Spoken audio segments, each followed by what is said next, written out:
le vrai challenge impossible du jeu vidéo. Ça, Sur du Mario. C'est un jeu extrêmement connu, ça serait limite ridicule de vous le présenter, mais s'il y a bien une chose qui peut le décrire à la perfection en une seconde, c'est ça. Le saut, c'est la fonctionnalité sur laquelle repose tout le jeu. Hunger Soul, il y a moyen que fasse ça. De buter les ennemis, de récupérer des objets, bref, ça sert à tout et c'est totalement indispensable. Et pourtant, si je vous disais qu'il y a 23 ans, des joueurs visiblement complètement tarés se sont donné un défi. Celui de terminer Mario 64 sans sauter une seule fois. Pas sans mourir, hein, pas sans prendre de dégâts non plus. Mario sans sauter, c'est impossible. Normal, il n'y a pas vraiment de problème à ça. Tu peux pas. D'être un peu créatif. Mais là, on est dans Mario, donc c'est juste absurde en fait. Et pourtant, vous allez... Là, par exemple, là. Ça très, Attends, Mario, t'es obligé de sauter. Mario, donc c'est juste absurde en fait. Et pourtant... Genre, comment tu passes ça sans sauter? Pas possible. Vous allez voir que des gens ont pris ça très au sérieux. Mais en parlant de challenge difficile, il y a quelques mois, il m'est arrivé quelque Là, par exemple, t'es obligé de sauter. pire. Pendant que je montais une vidéo, d'un coup, mon PC s'est éteint et il voulait plus se Faut trouver des sacrés bugs, sinon, si tu veux pas le faire. Et m'en suis débarrassé. Ah, c'est une pub. Une petite pub sur son... perdu à jamais. Mais tout ça ne serait pas arrivé si je connaissais Wondershare Recovery It. Recovery It, Recovery c'est un It. logiciel de récupération de données qui peut vous sauver la vie si vous êtes dans ce genre de situation. Ça fait du scan de ton PC et ça l'envoie sur le cloud. Une photo supprimée par erreur, Recover It. Un ordinateur qui ne démarre plus, Recover It. Le logiciel est très simple à prendre en main et vous propose de restaurer quasiment n'importe quel type de fichier perdu. Avec un taux de réussite de 95%, c'est de loin le meilleur du marché. Il permet aussi de réparer des vidéos illisibles ou corrompues, ce qui est vraiment très utile. Grâce à leur superbe technologie de double scan, qu'elle soit en HD, 4K et même 8K, ça marchera à chaque fois et ça sur n'importe quel appareil. Imaginez que vous avez un drone et que vous filmez le... En vrai, on fait jamais assez de sauvegarde. C'est le genre de truc qu'on se dit ça sert à rien, mais quand ça nous sauve une seule fois, on y refait. De justesse, le drone est sauvé, mais pas la vidéo. Pendant sa chute, la mémoire s'est endommagée et la vidéo s'est corrompue. Mais heureusement, vous avez vu cette vidéo et connaissez Wondershare Recovery It. Vous parvenez donc à récupérer les fichiers en quelques minutes une fois chez vous. Mais maintenant, imaginez une situation encore pire. Il faut imaginer. Le PC ne démarre plus. Et ben là aussi, Recovery It peut vous aider. Le logiciel est dispo sur Mac et Windows. Le lien de téléchargement sera dans la description. Merci à eux de sponsoriser la vidéo. Sur ce, revenons à Mario. Mais comme on est allé un peu trop rapidement et que si je continue directement, vous risquez de vite vous perdre, je pense qu'il vaut mieux qu'on... Mario sans sauter, j'y crois pas une seconde. C'est-à-dire le 29 septembre 96, date de sortie de Super Mario 64. C'est impossible, impossible. Il y a trop... Je comprends pas le challenge là. Un challenge qui a pas de... Mario 64, c'est le premier Mario en 3D. Et sa particularité, c'est que Nintendo s'est vraiment donné à fond pour que le jeu soit le plus parfait possible. Tellement que beaucoup le considèrent aujourd'hui comme un classique. Un jeu qui a totalement révolutionné ce qu'il était possible de faire. Et donc, comme il a été apprécié par beaucoup de monde, une petite communauté s'est formée autour de lui et a décidé de se lancer des défis pour sans cesse repousser ses limites. D'abord, il y a eu le speedrun qui est quand même, on va pas se le cacher, un sacré bordel. Vu le nombre de techniques complètement abusées découvertes, il faudrait limite en faire une vidéo entière. Ouais, c'était full bug. Un jour. Et le deuxième type de défi que les gens ont lancé, c'est les challenge run. Une challenge run, ça consiste à terminer un jeu en ayant une contrainte à respecter. Ça peut être en transportant un objet, sans tuer d'ennemis, bref, n'importe quoi du moment que vous vous amusez. Et justement, le 16 octobre 2000, un utilisateur anonyme 2000. Forum parlant du jeu, le truc, il a 24 ans, quoi. L'origine d'un des challenges les plus durs jamais créés dans un jeu vidéo. Celui de terminer entièrement Mario 64, c'est-à-dire récupérer les 120 étoiles sans sauter. Bon, dans son post, le gars disait pas exactement qu'il fallait jamais le faire, mais simplement qu'il fallait appuyer le moins de fois possible sur le bouton A. Sur Nintendo, le bouton A sert évidemment à sauter, et même si c'était pas dit dès le départ, le but final c'était d'arriver à terminer le jeu en appuyant jamais dessus. Et c'est comme ça qu'est né celui qu'on va appeler ABC à partir de maintenant, le A button. Donc c'est pas le sans sauter, c'est en sautant le moins possible. Bon, la réponse est oui si vous êtes un habitué de ce genre d'histoire ou que vous avez vu la vidéo de Feldup. Mais en gros, un terrier de lapin, c'est un sujet ou un objectif qui paraît simple, mais qui cache en réalité une quantité énorme d'informations éparpillées dans tous les sens et qui prennent un temps fou à remettre en ordre. Et justement, comme on est sur le point de s'engouffrer à l'intérieur d'un des plus complexes de l'histoire du jeu vidéo, et j'exagère à peine, je pense que c'est mieux pour tout le monde que je vous résume rapidement Mario 64.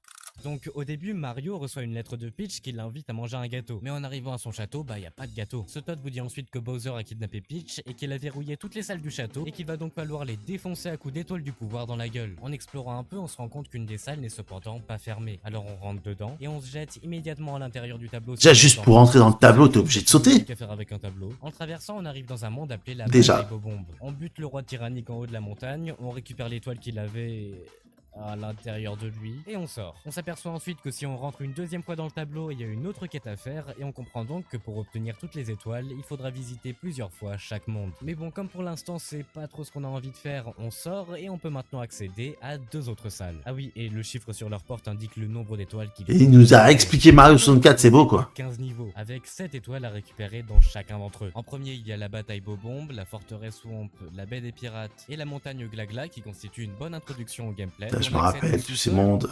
J'avais squatté un petit peu Mario. La Big Boo et la caverne brumeuse qui augmentent peu à peu la difficulté. Et après ça, il reste encore les 9 derniers niveaux du jeu, mais bon, on verra ça plus tard. À force de récupérer des étoiles, on est amené à littéralement soulever Bowser une fois puis deux, et au bout de 70 étoiles, on l'affronte une dernière fois en tant que boss final. On l'envoie s'exploser contre des bombes, on récupère son étoile, Peach nous remercie, j'imagine, et c'est ainsi qu'après une bonne vingtaine d'heures, Elle a senti le nez de Mario quoi. se termine. Elle lui a même pas fait un bisou, elle lui a senti le nez quand elle a fait que ça. Terrier de lapin. Pendant la première année, un petit groupe de joueurs a tenté le coup et est parvenu à obtenir 30 étoiles, dont 10 d'affilée sans sauter. Mais après ça, rien du tout. Il ne Ouais, s'est 30 absolument étoiles sur pas 120. pendant des mois. Et ça a continué jusqu'en novembre 2002 quand un joueur du nom de Curtis Bright a créé le site sm64.com. Dedans, il était inscrit les records de speedrun, des astuces autour du jeu et aussi une catégorie spéciale dédiée au ABC. Et pendant des années, la communauté a partagé ses avancées dessus. Bon, les gars étaient vraiment très peu. Curtis s'est même carrément retrouvé seul au bout d'un moment. Mais Le pélo il fait le challenge solo quoi. 2007, date à laquelle un membre d'un forum parlant du jeu, du pseudo de Kirby Muncher, a posté un message qui parle justement du fameux challenge. Dedans, il réexplique un peu le concept du truc. Il y a 13 ans. Pour la première fois, l'utilisation de TAS. Donc TAS, ça veut dire Tool Assisted Speedrun, et c'est des outils qui permettent de vous donner des avantages en jeu pour essayer des techniques humainement impossibles. Ça peut être par exemple cliquer des centaines de Ok. secondes sur votre souris ou ralentir le temps. Et ça, c'est franchement très utile pour savoir si en poussant le jeu dans ses dernières limites, quelque chose est juste possible en fait. Mais bon, pour mieux vous faire comprendre la puissance du truc, voici le speedrun TAS de Super Mario 64.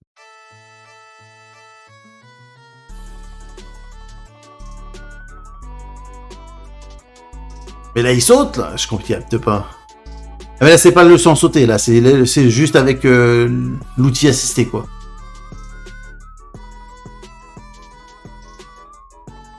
C'est juste en speedrun. Ok.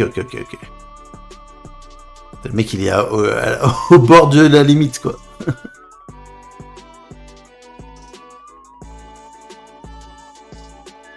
Il fait du moonwalk. T'as Mario qui fait du C'est moonwalk. déjà très rapide. C'est quand même 5 fois moins long que le record du monde actuel qui est absurdement bien réalisé. 5 Et fois tiens, moins vous long. voulez un exemple encore plus débile? Voici le speedrun TAS de Minecraft.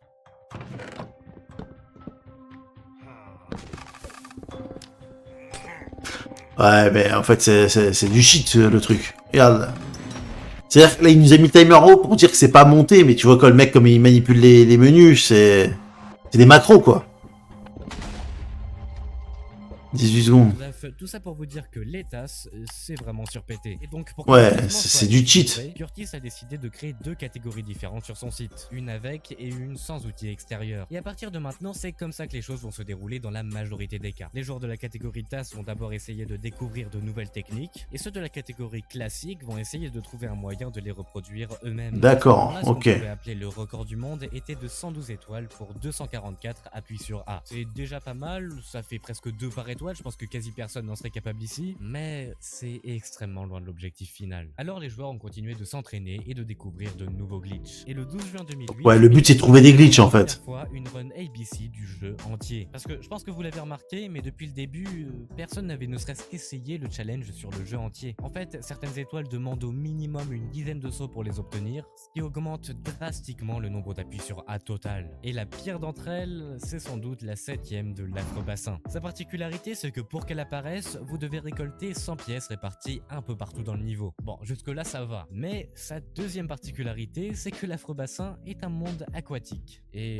devinez quelle touche permet de nager sous l'eau, je pense que vous voyez mieux où est le problème là. Mais pourtant ce jour-là, quelqu'un parvient à récolter les 120 en appuyant seulement 217 fois sur A. C'est juste incroyable. Vraiment, moi je ferais pas mieux. Hein. On se rend pas compte en Il y fait. a un- Et de 200 fois, c'est dans pas, cette c'est pas run, beaucoup. Hein. Les étoiles sont toutes comptées séparément. C'est-à-dire que le mec récupère l'étoile, il fait de son mieux pour ne pas sauter trop de fois, tout ça. Il met en quelque sorte la run en pause et la relance au prochain niveau. Là vous allez me dire ok, mais il est où le problème du coup? Le truc c'est que dans chaque level, il y a une étoile qui se débloque en ramassant 100 pièces. Et quand vous la collectez, le jeu vous fait pas sortir du niveau comme habituellement. À la place, vous devez refaire le chemin inverse vous-même. Et ça pose un sérieux problème. Surtout pour celle de l'affreux bassin. Alors pour éviter de rajouter inutilement des appuis sur A au compteur, le joueur a décidé de s'occuper de chaque étoile séparément. Et donc en comptant tous les sauts nécessaires pour sortir des niveaux plus ceux qu'il faut effectuer à l'intérieur du château, on peut rajouter à peu près 23 appuis sur A, ce qui amène le total à 240 pour obtenir toutes les étoiles. Et à partir de maintenant, la communauté va tout faire pour réduire ce nombre. Mais encore une fois, au bout Ok, de en fait, il mois, part d'un standard à 240. a carrément fermé son site. Ce qui fait qu'il ne Et ils vont descendre le nombre d'étoiles. pendant 5 ans. Je rigole De pas, sauts, pendant pardon. 5 années, tout le monde a juste oublié le truc. Et Ah, mais en vrai, comme le site du classement avait été fermé, le challenge là, sur ce challenge-là, à mon avis, il y a peu de monde qui l'ont fait. Tellement ça n'a pas de sens, quoi. Tu vas te dire, je vais faire un Mario en essayant de pas sauter, quoi.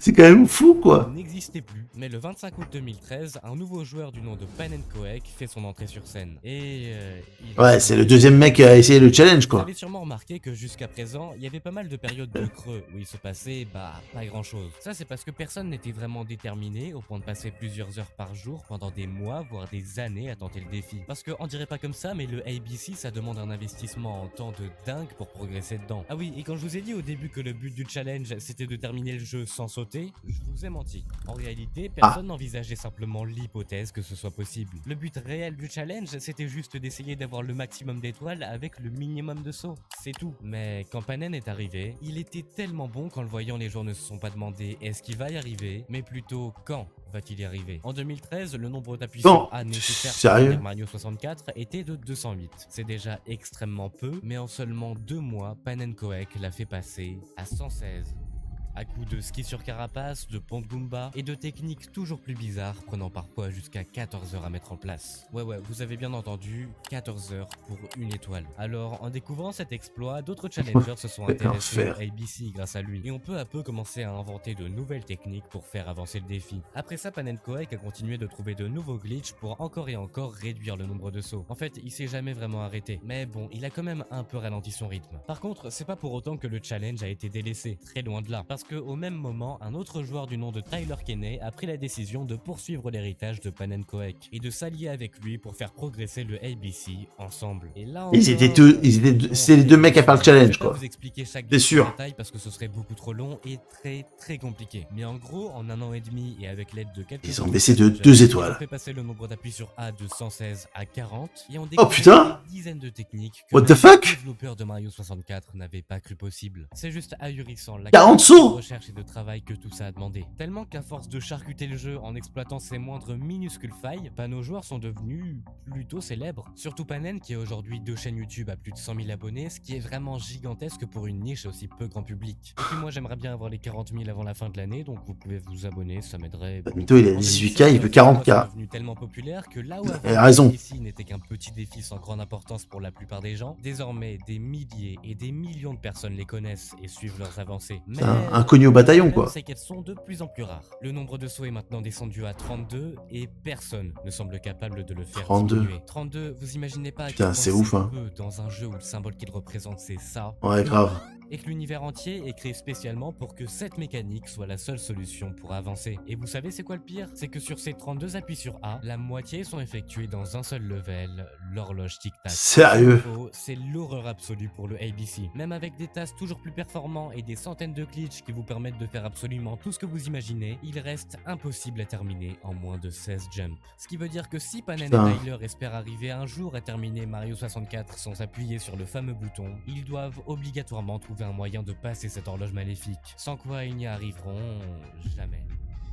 La particularité Putain. de ce monde, c'est que c'est une tour dans laquelle vous devez Sauter. monter. Et c'est sur celui-là que les challengers ont commencé à se focaliser à partir de maintenant. Pan Koek a d'abord obtenu la première étoile du niveau en utilisant une technique qui provoque une petite crise d'épilepsie à cette pendule, et à ce moment-là, il n'avait plus qu'à monter dessus et se laisser projeter sur l'étoile. What the Et pour la fuck. deuxième, un utilisateur de tasse du nom de Plush a utilisé une technique un peu différente pour récupérer l'étoile en descendant d'une pendule au bon moment. Ce qui nous amène en 2017. Et cette année a été étonnamment calme. À vrai dire, seulement un appui sur A a été évité en un an. Et ça, c'est pas parce que les gens ont abandonné le défi, pas du tout. C'est plutôt que pendant tout ce temps, Panen et quelques associés ont développé eux-mêmes un nouvel outil de tasse qui éclate à lui seul tous les autres qui existent réunis. Et grâce à ça, nos joueurs étaient enfin prêts à affronter comme il se doit cette horloge de l'enfer. Au bout de 5 ans, le nombre de sauts que demandait le niveau est passé de 16 à 4. Et pour ce qui est du jeu entier, ce nombre est passé de 32 à 16. Ce qui veut What dire the qu'à partir fuck. de maintenant, on rentre dans une toute autre dimension. Chaque saut va devenir une épreuve quasi insurmontable pour être évité. On parle de 16 sauts pour finir le jeu. de pétage de câbles fréquents et de très longs Google Docs pour comprendre la moindre micro-amélioration. Et c'est ainsi qu'a débuté la quête infiniment complexe des 16 derniers sauts. Cette fois, les joueurs se sont vraiment dépassés pour y arriver. La première étoile qu'ils ont essayé d'aller chercher sans sauter, c'est celle de l'écrabouilleur de l'horloge tic-tac.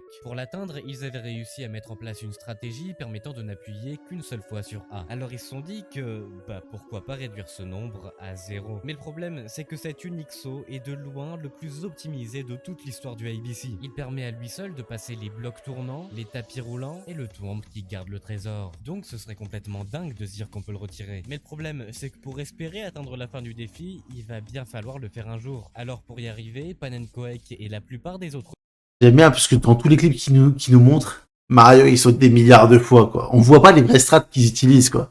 Là, il y a que des sauts dans tous les sens quoi. joueurs de l'époque ont mis en commun toutes leurs connaissances sur le jeu. Et avec tout ça, le 14 novembre 2022, après des mois et des mois à étudier le moindre pixel du niveau, Pan Koek réalise cette run.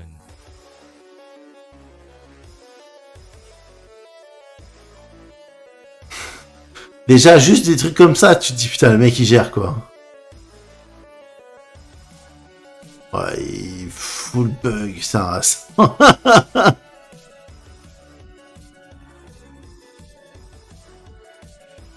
Wow.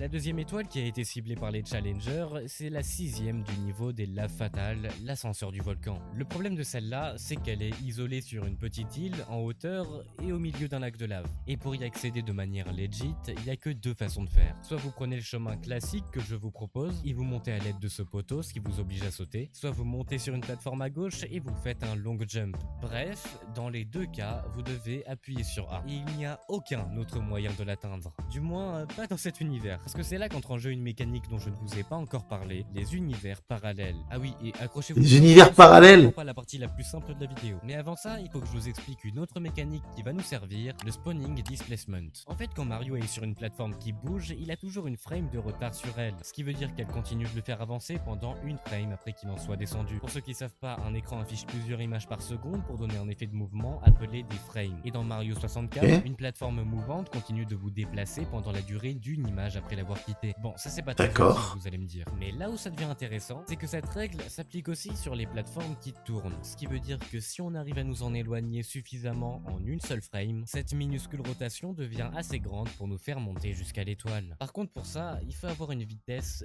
gigantesque. Mais le problème, c'est que quand vous vous déplacez très rapidement sur une longue distance, vous êtes téléporté dans ce qu'on appelle un univers parallèle. Pour faire simple, dans chaque level, il y a un niveau de base dans lequel vous apparaissez. Putain Mario ça... unité de distance, La quatrième dimension quoi. il y a d'autres versions du monde complètement vides. Elles sont normalement inatteignables, mais si vous traversez la distance qui vous en sépare en une seule frame, vous pouvez vous y rendre. Et pour revenir dans Comment le ils font monde pour, normal, vous devez conserver votre vitesse et vous déplacer dans la direction inverse. Sinon vous y restez coincé à jamais. Maintenant que les bases sont posées, on peut revenir à l'ascenseur du volcan. En premier, Pan Koek a utilisé une technique qui consiste à faire bugger un ennemi dans la lave, ce qui le rend visiblement très nerveux, et à le cogner en boucle pour lui faire gagner une vitesse énorme. Et après avoir fait ça pendant un peu plus de 3 heures, Panen entre volontairement en collision avec lui, ce qui lui donne une vitesse de 3,4 millions d'unités, ce qui est vraiment beaucoup. Mais se retrouver dans le cosmos, Mario. Univers parallèle. Et comme en arrivant, Panen était un peu trop loin de sa cible, il fait un mouvement en arrière qui lui prend à peine une vingtaine de frames et qu'il déplace de 975 univers parallèles. Je pense que vous imaginez même pas à quel point c'est énorme. Pour vous dire, la map du jeu fait à peine 12 000 unités de large, ce qui veut dire qu'en à peine une seconde, il a traversé l'équivalent de 5280 mondes. Par contre, comme vous avez pu le voir, enfin pas le voir du coup, bah là, il n'y a pas d'étoiles. Ça c'est parce que comme je vous l'ai dit, dans les univers parallèles, il n'y a... Il faut qu'il refasse demi-tour. Donc Panen a effectué une série de mouvements giga précises pour retourner dans le monde normal et enfin récolter l'étoile. Tout ça pour n'éviter qu'un seul saut, ce qui amène le compte total à 14. Mais le problème, c'est que ces derniers appuis sur A sont tous indispensables. Et il semblerait que l'objectif final du ABC soit réellement impossible. Le titre de la vidéo est pas putaclic, il n'y a pas Le mec, de attends. finir Mario 64. Le mec, il trouve des techniques pour que Mario, il se déplace dans des univers parallèles à 500 000 univers et qu'ils reviennent pour prendre une étoile. Ils sont pas capables de le faire partout, pareil, sur d'autres... Putain, il reste... Ça fout la haine, quoi, j'ai envie de dire. Tu joues à Mario, tu dis, j'ai un challenge où je me suis dit, j'ai fait un truc complètement pété, complètement fumé. J'arrive à choper les 120 étoiles et il me reste 13 ou 14 jumps. Putain, la haine, quoi. Tu te dis, putain, si proche du but. Ah, ils vont y arriver, Et puis voilà, on est en mars 2024, soit presque 23 ans après Mars le début 2024, du challenge. putain. C'est pas encore les joueurs de 13 sauts. l'objectif final. Et donc là vous allez me dire, mais alors pourquoi tu nous as raconté ça? Parce qu'au Putain. fond c'est juste un défi même pas présent dans le jeu et qui n'est qui plus est pas fini. Mais Ouais. c'est justement là le vrai message de ABC. À votre avis, pourquoi les gens continuent depuis 23 ans de tenter le coup? C'est pas parce qu'ils veulent être à tout prix le premier à réussir. Non, c'est parce qu'ils aiment ça. S'ils sont parvenus à surmonter un à un chaque obstacle qui se dressait sur leur route, c'est pas parce qu'ils souhaitaient plus que tout atteindre l'objectif. Ils ont pas réussi, en fait, hein. Du plaisir à progresser sur le chemin qui mène à lui. C'est grâce à ça qu'ils ont et qu'ils continuent encore aujourd'hui de réaliser l'impossible. Parce que ça les amuse. Et qui sait, peut-être qu'un jour, à force de détermination et de persévérance, le nombre d'obstacles restant sur leur chemin, c'est-à-dire le nombre de sauts, sera réduit au chiffre tant désiré, 0. T'imagines? Putain. Ces vidéos me demandent une... Les mecs qui vont faire un challenge, ça va durer 50 ans. Pour gratter 3 sauts, quoi. Sans commentaire, ça m'aide vraiment beaucoup. Plus que vous l'imaginez. Ah oui, et comme c'est vrai que je suis pas très actif sur YouTube, j'ai créé une newsletter que vous pouvez rejoindre. Ah là là, en tout cas, ça me fait penser un peu aux vidéos. Il y a un style de vidéo qu'on voit un petit peu pop ces derniers temps un petit peu sur les speedruns, sur les trucs un petit peu, les challenges un peu chauds, quoi. J'aime bien ce genre de vidéo. Par contre, c'est dommage, là, ils nous laissent sur d'autres fins. Putain, nous, on veut du dénouement positif. On veut que ça soit qu'il y ait quelqu'un qui réussit, hein. Même pas, là. Là, ils nous laissent en même temps pas la stupidité, mais la difficulté, le non-sens du challenge, il est ouf, quoi. Il est ouf. Ok, bon, en tout cas, bonne vidéo. C'était qui? C'était pas le mytho. Le mytho, on va lui mettre un petit pouce en l'air sur sa petite vidéo.